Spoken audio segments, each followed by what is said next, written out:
Welcome back to the City Current Radio Show. I'm your host, Jeremy Park. We're always honored to bring you inspiring stories of individuals and organizations making a difference and powering the good. We're honored to be with our next guest. We're talking with Mindy Bess, the CEO and founder of the James Bess Foundation. How are you doing, Mindy? I'm doing fantastic. Thank you so much, Jeremy. Absolutely. So this starts with your father and an Army veteran, and it starts with his story. And so give us a little bit of the story in terms of your father and starting the foundation. Well, again, thank you for having me on. But yes, it starts with my dad. He served in the Army briefly before he was discharged medically with epilepsy. But in 1998, he was 38 years old and was diagnosed with glioblastoma multiforme. It's a rare form of brain cancer. He was given 6 months to live, ended up living about 4 years with it, which is a miracle. He passed away in the summer of 2002. And in the middle of that, around 2000, I walked in on him. He was sitting in his chair in the TV room and was watching a televised concert of Garth Brooks and just grew into the music, just totally lost. And it was like everything he was struggling with had totally disappeared for that moment. And I saw him in that moment and I was like, I think it would be really cool. Like if I could set up a meet and greet or a concert tickets or something for him, just to kind of let him know that he's not forgotten in this moment that he's struggling with. And, we were living in Orlando, Florida at the time. And so I started researching and couldn't find anything that would help, and I kept getting turned down and just hitting nothing but brick walls for weeks and weeks. Finally, just decided to give up on it because there was no traction. I couldn't get anywhere with it. And it really just was the catalyst moving forward because it hit me that, if he was a child, he could have a wish granted to him through the Make-A-Wish Foundation. But because their age to 18, he wasn't qualified. And my thought was that, adults that around that age, that's why our range is 21 to 65, they give in society, they give to their communities, they give to their families, they give of themselves a lot. And when they're struck down with a terminal illness, whether that's cancer, whether that's heart disease, whether that's whatever it is, ALS, it doesn't matter. They deserve to have hope and joy in a really rough situation. And so it was at that point that I decided to change that in society. Took a number of years, obviously, to get started, but we actually started granting wishes here in Nashville in August of 2017. Talk about how it works. Talk about how the process works on your end in terms of individuals reaching out who are facing a terminal illness, the process of kind of going through so that you can fulfill their wishes and their dreams. Right. Well, it's kind of a simple process. We just have an application that they can access on our website. It is a hard copy because we require a lot of different information. But they fill it out. There's a place in there to put a primary and a secondary wish in case we can't, for some reason, give their primary. We kind of revert to their secondary. But they fill everything out. They get their doctor to sign off on it to verify their condition, life expectancy, whole 9 yards. They sign a HIPAA release so that we can verify the information. And then they have a letter that they write explaining their situation and what they're wanting. So everything's on the application, a huge checklist, everything. They get all that together and they just mail it in. And we get it and I process it. I do it all from my home office, and we accept applications all over the country, and we just process it and do the best we can with it. I think we've had like 25 applications and we've granted 20 wishes out of those. Some of them, they just weren't healthy enough to do what they wanted to do. And, health with terminal illness, it's shaky at best. So we do the best we can and communicate a lot with the point person or the applicant themselves and try our best to grant them what they're desiring. Paint the picture of some of the wishes you've been able to fulfill. Oh gosh, most of them are all kind of different, but we've had travel. I think my favorite, they're all amazing and I love them all. But my favorite was a gentleman who lived in Michigan, and he had never seen the ocean ever in his life. And his wish was to see the ocean.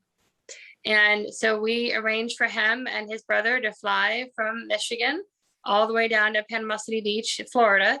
And we got him a condo and all the, some excursions and all of that stuff. And when I was talking with him to arrange everything, it was very hard to get him to say like 3 words. I mean, it was like pulling teeth to try to get him to communicate, because he was just so like depressed and despondent and discouraged. But then after he went, I gave him a few days after he came back to kind of get reacclimated.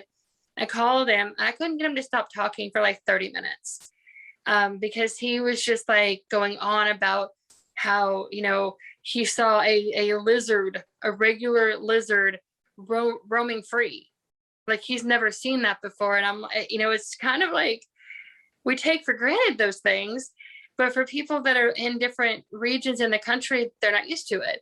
So the little things that he was just amazed by, being at the ocean, seeing dolphins jump out of the ocean on this excursion he went on, and he came when he was talking to me, he was like, I want to thank you for this, because before this, I had no reason to live. I had no reason to continue fighting.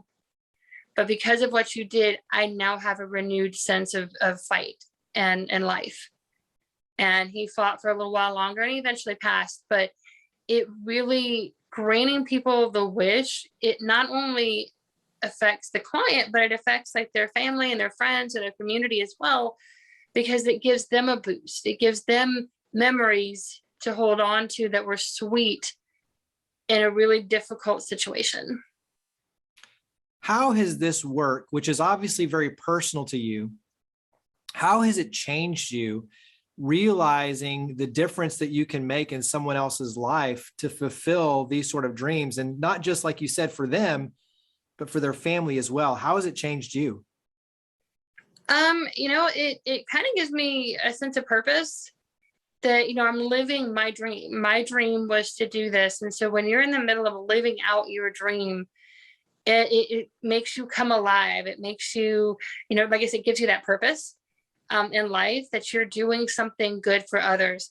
And every time that a client, sends a video or sends a picture, or, when we do a reveal, seeing them light up, seeing their faces and their reactions is just super priceless. And, unfortunately, with us being a national organization, we don't see a lot of that. But when we do, it's real special, and it just, gives me that sense of purpose. What's an average cost when you look at, and I obviously, like you said, they're all vastly different and you're dealing with individuals literally around the nation, but what's an average cost in terms of putting together the dream and fulfilling a wish? I would say right now, anywhere between like 2,500 to 3,000. Most of my wishes aren't really extravagant, and, you would think they would be, but a lot of my wishes are very practical.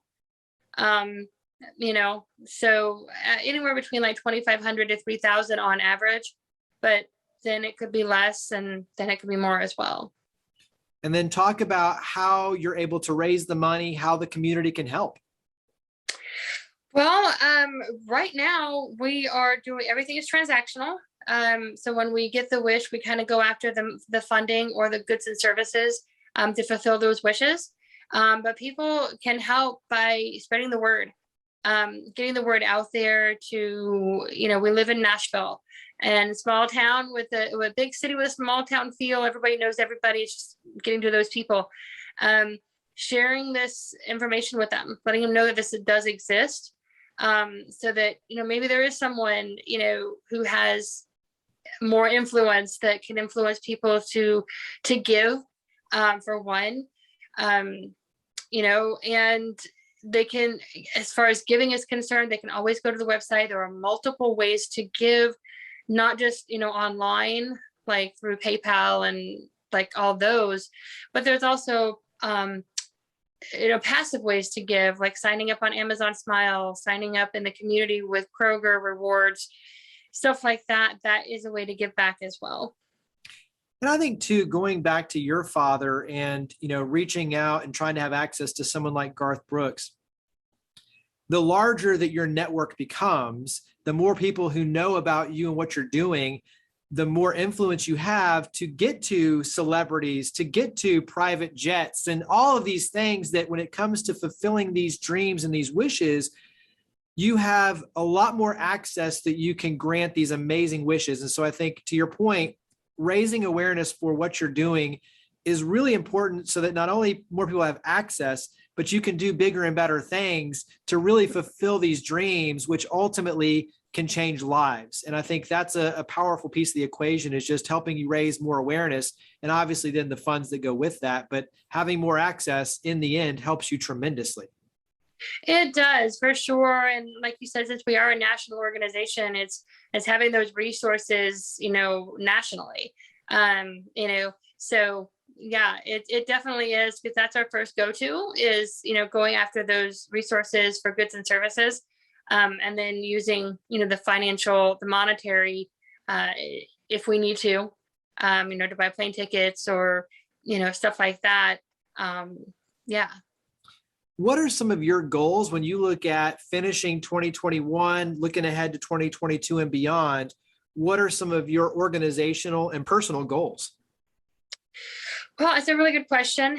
I think the ultimate goal is, going into, I guess, finishing out 2021. Our goal is to start, applying and for all of the grants that are out there from the charitable trusts. So that is our goal. I have an executive assistant who actually lives in Oregon, but she kind of helps me with a lot of things, and phone calls and emails and stuff like that. So going after all of those potential incomes. And then our ultimate goal is to be doing, at least on the short term, like one wish a month. So that would be 12 wishes a year. And then going from there. So I think that's our goal as far as moving forward on the foundation, and always awareness. So not just on the donor side and the networking side, but also getting the word out to family and loved ones that may be struggling with, a terminal illness of some sort, because I've found in our just everyday stuff that it's the family and the friends that really encourage the actual applicant to apply. So what advice or recommendations would you give for family members who do have a loved one with a terminal illness? And obviously you've gone through this personally. What's something that you learned or that you would pass along as just helpful advice to them for their loved one?